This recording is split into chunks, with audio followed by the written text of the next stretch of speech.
Verse 5, For unto which of the angels said he at any time, Thou art my son, this day have I begotten thee. And again, I will be to him a father, and he shall be to me a son.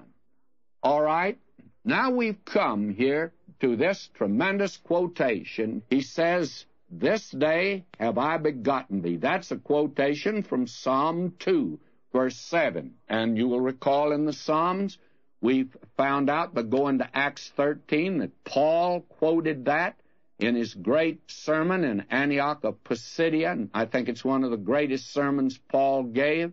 And he quoted Psalm 2:7, but it had no reference, Paul says, to Bethlehem. It has reference to the resurrection of Christ, when he brought him back from the dead.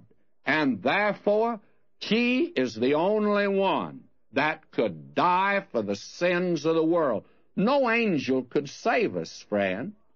Only Christ could become a man and pay the penalty, and that penalty is death. The wages of sin is death. And he had to shed his blood, for without shedding of blood, there's no remission of sins. And therefore, he made that redemption for you and for me, and then he's brought back from the dead. And why? Because he's the Son, and he's begotten from the dead. Now, again, he says, I'll be to him a father, and he shall be to me a son. That is from 2 Samuel, the 7th chapter. Now, that is God's promise to David. When he made his covenant with David, he told him at that time, I'm going to bring one in your line.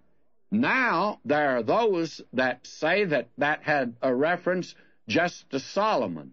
My friend, this passage here makes it very clear that when God gave that to David, it had reference to the Lord Jesus Christ. This is the scriptural confirmation of that. And yet I've heard liberal theologians and others, they go over, seesaw back and forth over this here and say that this covenant God made with David had only reference to Solomon. This makes it clear it had reference to the Lord Jesus Christ, and he alone fulfilled it. Now will you notice in verse 6 here, it says, and again, or let me turn that around just a little. And again, he bringeth in the first begotten into the world. He saith, and let all the angels of God worship him.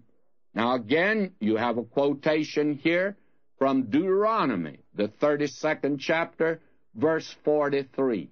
And this is something quite wonderful. The angels of God, they are wonderful, but they're inferior to the Son, for they are his angels, they are his ministers, and they are his worshipers. They worship him. He doesn't worship them.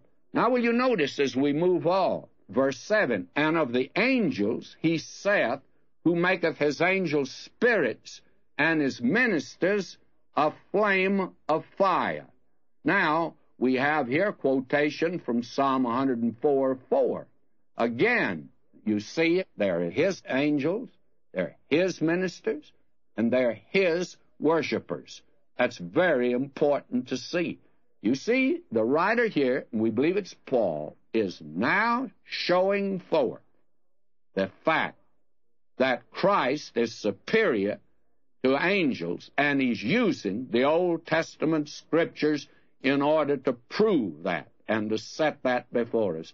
You see how absolutely important these first two chapters are to put down a foundation for what's coming after, which is the present ministry of Christ for you and me today. Oh, that you and I might be conscious of the fact there is a living Christ at God's right hand right now. And he's more real than I am, because when you hear this tape, I'm going to be somewhere else. I don't know where it'll be. We just don't know what a day will bring forth. But he's more real than I am, because he's going to be right up yonder for you, my friend, and for me. He is the real living Christ today.